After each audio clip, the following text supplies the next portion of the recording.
నమస్తే, welcome to Chitragupt. నేను మీ journalist Uday Kiran. నాతో పాటు నరసింహన్న ఉన్నారు.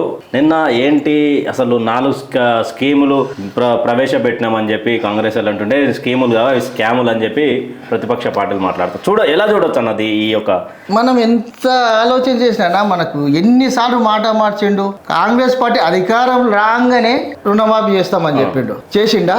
ఎన్ని రోజులు గడుపుడు వచ్చిండు. ఇప్పటికీ ఆల్రెడీ ఎంతమంది రైతులకు మాత్రం 21,000 కోట్లు చేసిండు. 25 లక్షల మంది అంటుండు.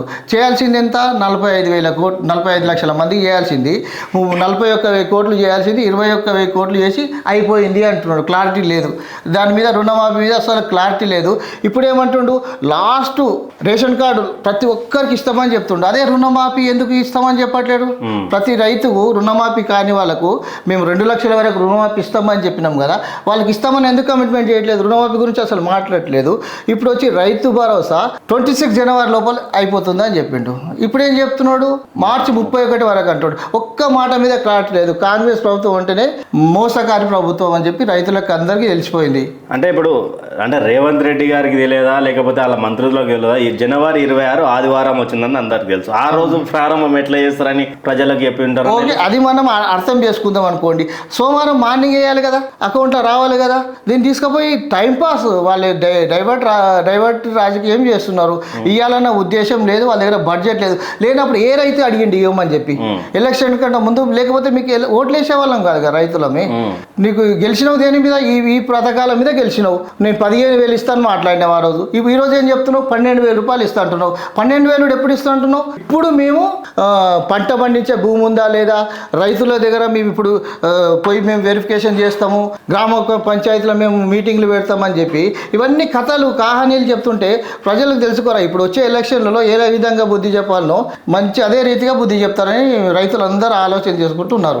ఇప్పుడు ఒకటి చూద్దామా, సీఎం రేవంత్ రెడ్డి మరో టార్గెట్ పెట్టుకున్నారు. మార్చి 31 లోపు రైతు భరోసా వేస్తామంటూ తన సొంత నియోజకవర్గం కొడంగల్లో అంటూ కూడా 15 నిమిషాల్లో మాట మార్చినట్టు కూడా ప్రధాన చర్చకులు వచ్చింది.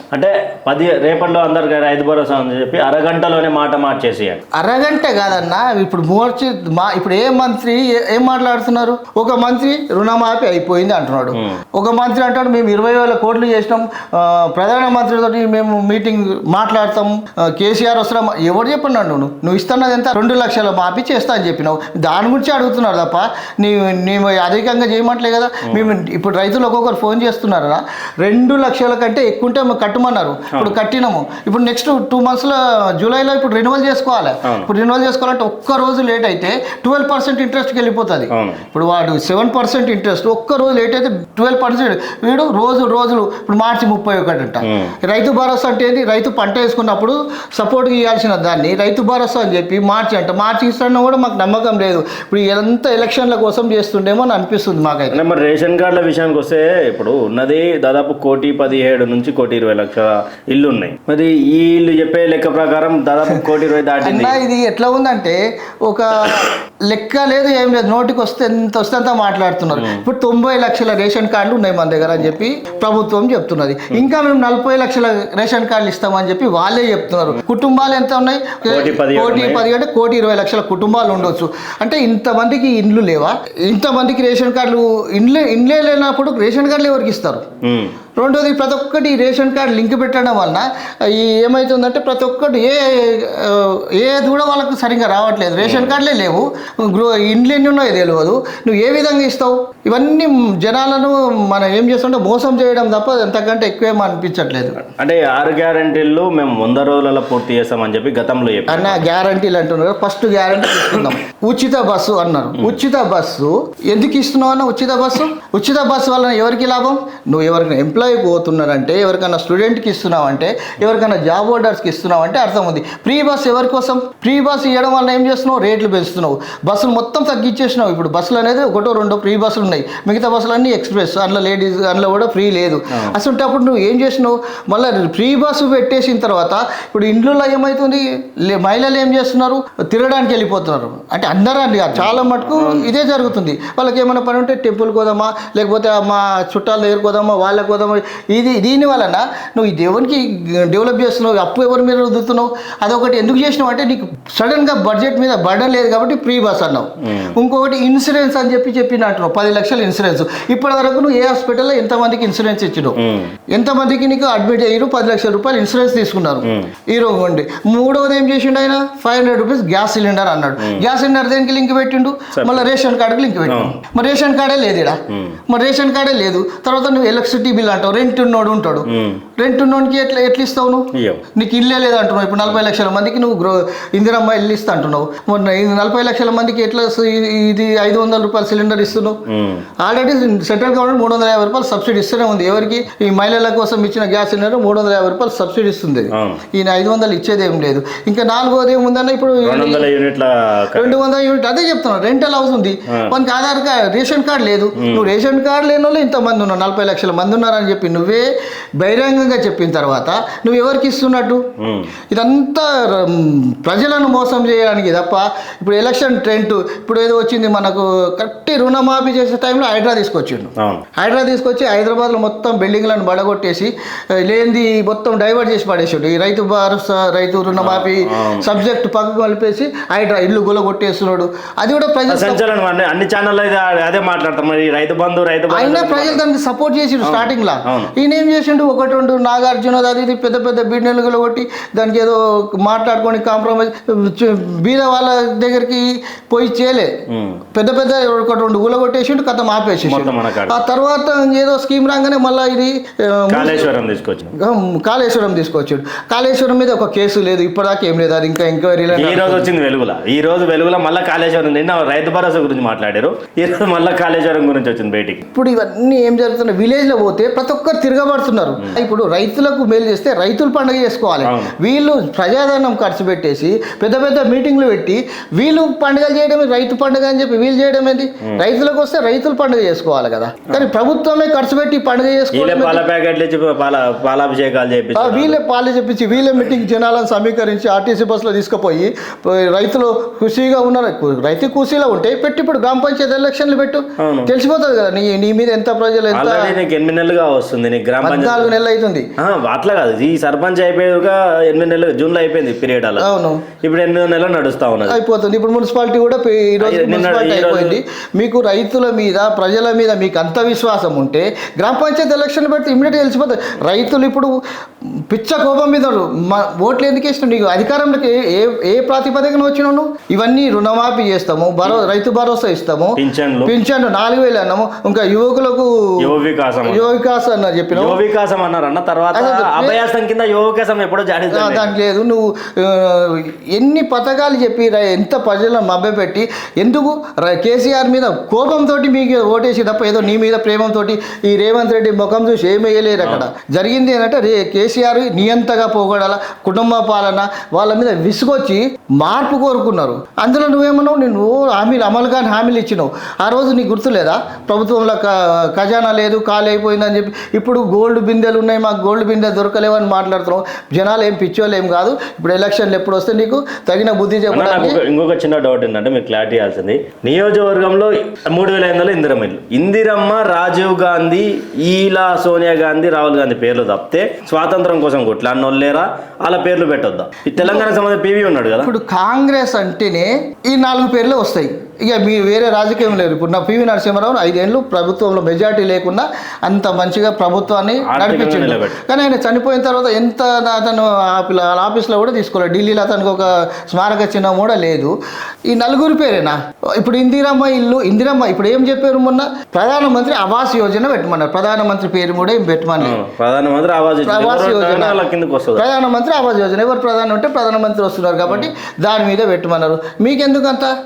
ప్రధానమంత్రి ఆవాస్ యోజన పెట్టండి, ప్రధానమంత్రి పేరు పెట్టట్లేదు అక్కడ.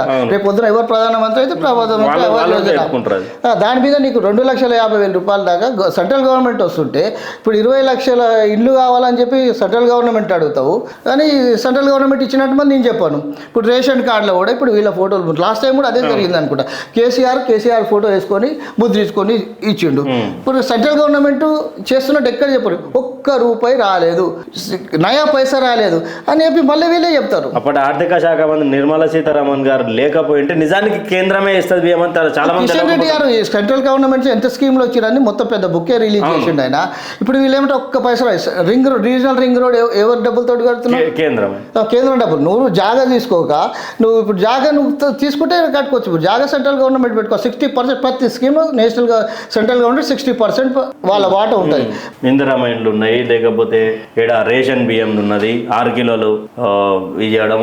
ఇంకా ప్రధాన మంత్రి ఫసల్ బీమా అనేది ఒక్క స్కీమ్ మనకు అమలు చేస్తే రైతులకు ఏమి ఇవ్వాల్సిన అవసరం లేదు. ప్రధానమంత్రి ఫసల్ బీమా 49% సెంట్రల్ 50% ఇది కట్టి 2% ఏమో రైతులు కట్టాలి. ఆ స్కీమ్లా రైతులకు ఇన్వెస్ట్ చేస్తే ఏ పంటకు నష్టం లేదు. ఆ ఒక్క స్కీమ్ ఉంటే రైతులకు ఏమి ఇవ్వాల్సిన అవసరం. ఏ రైతు ఎవడు అడిగిండా నిన్ను 2 లక్షల రుణమాఫీ చేయమన్నారా? 15,000 ఇవ్వమన్నారా? ఇప్పుడు నువ్వు మొన్న చెప్పినావు ప్రతి పండించే పంటకు 7,500 ఇస్తా అని చెప్పి ఎకరానికి 7,500 ఇస్తా అని చెప్పినావు. అడిగామా నిన్నెవరు 2,000 ఇవ్వమని చెప్పి? ఇప్పుడు నువ్వు లిమిట్ పెడితే ఏమైంది? ఇప్పుడు ఎకరం ఉన్న రైతులకంతా ఇప్పుడు 10 ఎకరాలకు తగ్గి 10 ఎకరాలు ఒక లిమిట్ పెట్టు. అడిగిరా నిన్నెవరా ఇవ్వమని చెప్పి? అందరికి ఇస్తా అని చెప్పి అందరికి పెద్ద పెద్ద భూస్వాములకేమో ఇస్తావు. ఇప్పుడు వచ్చేసి మళ్ళీ మార్చి 31 2 నిమిషాలు ఇన్ని రోజులు ఏం చెప్పుకుంటూ 26 జనవరి పక్కా ఫిక్స్ కాపీ వేసేస్తాం. టక అమౌంట్ పడుతుంది. ఈరోజు ఏమంటారు మార్చి 31. నేను ఎట్లా నమ్ముతారు? ఏ విషయంలో నమ్ముతారు? ఏ మాట? ఇంకొకటి ఉదయ్ భాయ్ ఏం చెప్పిండు? రైతు రుణమాఫీ ప్రతి టెంపుల్ దగ్గర పోయి దేవుని కొట్టే చెప్పిండు. ఆ పాపం ఊకే పోదు. రైతుల పాపం కానీ దేవుళ్ళ పాపం కానీ ఈ కాంగ్రెస్ ప్రభుత్వానికి నిన్న మునుగుతుంది. ఇప్పుడు గ్రామ పంచాయతీ రైతు ఏడ్చిన రాజ్యం గొడ్డు ఏడ్చిన వ్యవసాయం బాగుపడదు. ఇప్పుడు వీళ్ళు మెయిన్ కేసీఆర్ గెలిచింది రైతులతోటి.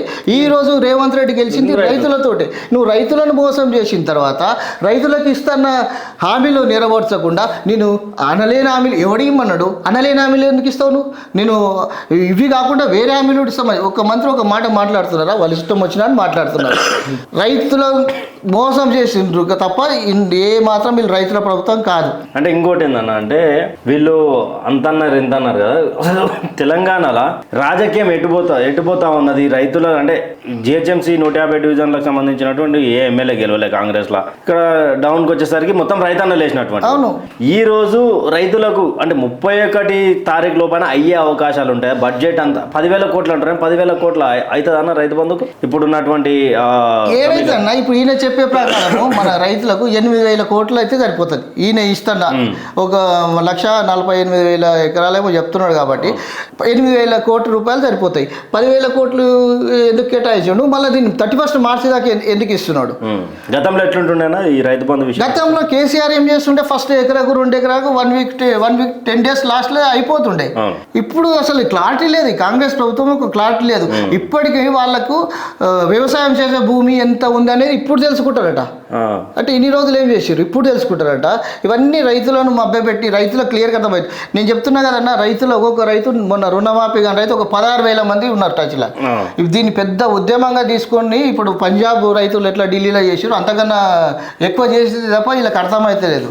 రైతుల రుణమాఫీ అనేది చాలా పెద్ద ఫ్రాడ్ ఇది. అరే 2 లక్షల రూపాయలు రుణమాఫీ చేస్తా అని చెప్పి నువ్వు 2 లక్షల కంటే ఎక్కువ వాళ్ళ దగ్గర డబ్బులు కట్టించుకొని ఇప్పుడు ఒక్క రోజు లేట్ అయితే ఇప్పుడు అయిపోయింది. మళ్ళీ రుణమాఫీ రెన్యువల్కి వచ్చేస్తున్నాయి. ఒక్క రోజు కాకపోతే 12%కి వెళ్ళిపోతుంది. ఒక్క రోజు బ్యాంకులో ఇంత స్ట్రిక్ట్గా ఒక్క రోజు మెయింటైన్ చేస్తున్నప్పుడు మీరు ఇన్ని రోజులు 26 జనవరి అంటే 31 మార్చ్ అంటూ ఎన్ని మాటలు మారుస్తావు? సోనియా గాంధీ పుట్టినరోజు అని చెప్పినావు, బర్త్డే చెప్పినావు, ఎన్ని మాటలు చెప్పినావు. నీ కాంగ్రెస్ మాటలే మోసం మాటలు. అంటే ఇప్పుడు 10 లక్షల ఎకరాలకు రైతు బంధు కట్ట అని చెప్పి వాళ్ళకి సంబంధించిన ఓకే దాన్ని ఏ రైతు అయితే నేను ఒక నిమిషం అన్నా, దాంట్లో పెద్ద పెద్ద భూస్వాముల పొలాలు ఉండే అవకాశాలు ఉంటాయి. 10 లక్షల ఎకరాలలో రైతు బంధు కట్ట అని చెప్పారు కదా. ఇప్పుడు రేవంత్ రెడ్డి కుటుంబం కావచ్చు, పెద్ద పెద్ద ఫ్యామిలీస్ ఉన్నాయి అన్న. ఇక్కడ ఇప్పుడు రేవంత్ రెడ్డి కటింగ్ ఏం చేస్తున్నాడంటే వెంచర్లు. ఇంతకుముందు జరిగింది ఏంటంటే అగ్రికల్చర్ ల్యాండ్ మీద వెంచర్లు చేస్తే మొటేషన్ చేసుకోకపోతే పాస్బుక్లు అట్లే ఉంటుండే. ఆ పాస్బుక్లు ఇప్పుడు తీసేసి దానికి ఇవ్వమని ఎవరు చెప్పట్లే, వెంచర్లకు ఇవ్వమని ఎవరు చెప్పట్లే, రోడ్లకు ఎవరు ఇవ్వమని చెప్పట్లే, గుట్టలకు ఎవరు ఇవ్వమని చెప్పట్లే. ఇతనికి ఉన్న భూమి మొత్తానికి 100 ఎకరాలు ఉంటే 100 ఎకరాలకు ఇవ్వమని కూడా ఏం చెప్పట్లేదు. నువ్వు ఇస్తున్నది కరెక్ట్ ఇచ్చేసే రైతులకు. నువ్వు హామీ ఇచ్చినావు, రైతులు ఏ రైతు కూడా నిన్ను అడగలే. రైతులకు ఇస్తున్న వాగ్దానం చేసినావు, నువ్వు చెల్లించాల్సింది తప్ప నువ్వు ఈరోజు కాకమ్మ కథలు చెప్తే జనాలేం పిచ్చోలేం కాదు. ఈరోజు గ్రామ పంచాయతీ ఎలక్షన్లు కానీ మున్సిపాలిటీ ఎలక్షన్లు కానీ ఏ ఎలక్షన్లు వచ్చినా నీకు ఏ విధంగా చెప్పాలో చెప్పడానికి రైతులు సిద్ధంగా ఉన్నారు. ఇవన్నీ ఏమైనా ప్రభావం పడే అవకాశాలు ఉన్నాయి. ఇప్పుడు జనవరిలో ఎలక్షన్ అన్నారు సర్పంచ్ది, ఫిబ్రవరికి వచ్చింది, జూన్కి వచ్చింది, మున్సిపల్ లోకల్ బాడీ సంస్థలలో ఏమన్నా గ్రాఫ్ తగ్గేది ఉన్నట్టుందా, లేకపోతే మీకు అంచనా? ఇప్పుడు ప్రజెంట్ ఎలక్షన్లు వేస్తే కాంగ్రెస్ ఎక్కడ గెలవదు. కాంగ్రెస్ చేసిన హామీలు, ఇచ్చిన వాగ్దానాలు, అమలు కాని వాగ్దానాలు, ఇవన్నీ మోసపూరిత వాగ్దానాలు అన్నీ తెలిసిపోయినాయి. రైతులు ఇంత కోపం మీద ఉన్నారంటే ఈరోజు రైతు రుణమాఫీ కాని రైతు కానీ, రైతు భరోసా రాని రైతు కానీ, ఇప్పుడు ఇందిరమ్మ ఇల్లు అని కానీ, రేషన్ కార్డు అని కానీ, ఇవన్నీ ప్రజలను మభ్యపెట్టడానికి ఇప్పుడు బడ్జెట్ లేదని నువ్వే అంటావు. బడ్జెట్ లేనప్పుడు ఏ విధంగా ఇస్తావు? అన్ని మాటలు నువ్వే చెప్తున్నావు. కాబట్టి ఈ బోసగా ఇప్పుడు ఎలక్షన్లు పెట్టే ధైర్యం లేదు. నీకు అంత నమ్మకం ఉంటే ఎలక్షన్లు పెట్టు, గ్రామ పంచాయతీ ఎలక్షన్ పెట్టు. నీకు రైతులు ఎంత సపోర్ట్ చేస్తారో, నీకు జనాలు ఎంత ఆనందంగా ఉన్నారో, తెలంగాణ ప్రజలు కాంగ్రెస్ని ఎంత అభిమానిస్తారో తెలిసిపోతుంది కదా. ఎలక్షన్లు పెడితే నీ రిజల్ట్ బయటపడిపోతుంది కదా. అంటే గత సంవత్సరము వీళ్ళ ప్రభుత్వం ఏర్పాటు చేసినాక ఎండాకాలం ఎప్పుడైతే వచ్చిందో కరెంట్ పోవడం స్టార్ట్ అయింది. కరెంట్ 2 days అయింది. లాస్ట్ ఇయర్, ఈ ఇయర్ ఉడక అలాంటి ఏమైనా కరెంటు కోతలు ఉండే అవకాశాలు ఉంటాయి? కరెంటు కోతలు అంటే ఇప్పుడు మనకి సమ్మర్లో ఆల్రెడీ ఇప్పుడు సెంట్రల్ గవర్నమెంట్ సోలార్ సిస్టమ్ అని చెప్పి సోలార్ పెడుతున్నారు. దానివల్ల ఇప్పుడు ప్రతి ఇంటికి మనకు పైన సూర్య ఇస్తున్నారు కాబట్టి కొంచెం కరెంటు ప్రాబ్లం ఏం లేదనుకుంటాం. ఎందుకంటే ఇప్పుడు రైతులు ఎవరు తీసుకున్నా స్కీమ్ ద్వారా సోలార్ పెట్టుకోవచ్చు, కానీ కరెంట్ ప్రాబ్లం ఏం రాకపోవచ్చు. కాకపోతే ఈ కాంగ్రెస్ ప్రభుత్వము ఓన్లీ సోనియా, రాహుల్ గాంధీ వాళ్ళ మెప్పు కోసమే పనిచేస్తుంది తప్ప ఇక్కడ తెలంగాణ ప్రజల కోసము ఏ మాత్రం చేయట్లేదు. ఇప్పుడు రేవంత్ రెడ్డి కూడా అధికారంలోకి వచ్చింది ఈ వాగ్దానాలతోటి. ఆయన ముఖం చూసి, కాంగ్రెస్ ముఖం చూసి ఎవడు వేయలేడు ఓట్లు. ఇప్పుడు చిన్న ఎగ్జాంపుల్ ఏంటంటే కేసీఆర్ ఉన్నప్పుడు కొన్ని వేల కోట్ల 1,000 కోట్లు ఏమైంది పెన్షన్ల మీద నెలకు. ఇప్పుడు 4,016, 6,016 బడన్. అంటే అసలే ఆర్థికంగా లేనటువంటి రాష్ట్రంలో ఇది సాధ్యం అవుతుందా? 4,016 ఇక్కడ దివ్యాంగులకు 6,016 అన్న. ఆయన ఎక్కడన్నా ఈ మాట మాట్లాడుతుండా? ఈ స్కీమ్ 4,000 స్కీమ్ ఎక్కడన్నా మాట్లాడుతున్నాడా? నిరుద్యోగ వృత్తి ఎక్కడన్నా మాట్లాడుతున్నాడా? ఇప్పుడు షాదీ ముబారక్ అని చెప్పి కేసీఆర్ పెట్టిండు, 1 తులం బంగారం ఇస్తా అని చెప్పి ఎవరికన్నా ఇచ్చిండా? ఇవన్నీ జరగని పనులు. ఇవన్నీ ఇంకా వీటికి ఇంకెన్ని కథలు చెప్తాడో, ఎన్ని మాటలు చెప్తాడో, ఇవన్నీ ఇంకెన్నిసార్లు మనం మోసపోవాలో అర్థం కావట్లేదు. తెలంగాణ ప్రజలకు ఏం చెప్పాలనుకుంటున్నారు ఫైనల్ అన్న? మనం ఇప్పటి వరకు మోసపోయి చాలన్నా. ఇంకా మనం ఈ గారడి మాటలు, ఈ మోసపూరిత మాటలు నమ్మడానికి వీల్లేదు. ఇప్పుడు 26 జనవరికి ఇస్తాడు, మళ్ళీ మార్చి 31 అని చెప్తున్నాడు. తర్వాత ఈ 2 నెలల్లో ఏం చేస్తాడో తెలియదు. కాబట్టి మనకు ఎట్టి పరిస్థితుల్లో ఈ ప్రభుత్వాన్ని మనం ఇమీడియట్గా ఎలక్షన్ పెట్టాలా. పెట్టిన తర్వాత ఈ ప్రభుత్వాన్ని మనం ఓటు ద్వారా మన యొక్క అభిప్రాయం తెలియజేయాలి. రైట్ ప్రజలారా, ఇది నరసింహన్నతో జరిగినటువంటి విశ్లేషణ. సైనింగ్ ఆఫ్, మీ జర్నలిస్ట్ ఉదయ్ కిరణ్ విత్ నరసింహన్న. జై శ్రీరామ్.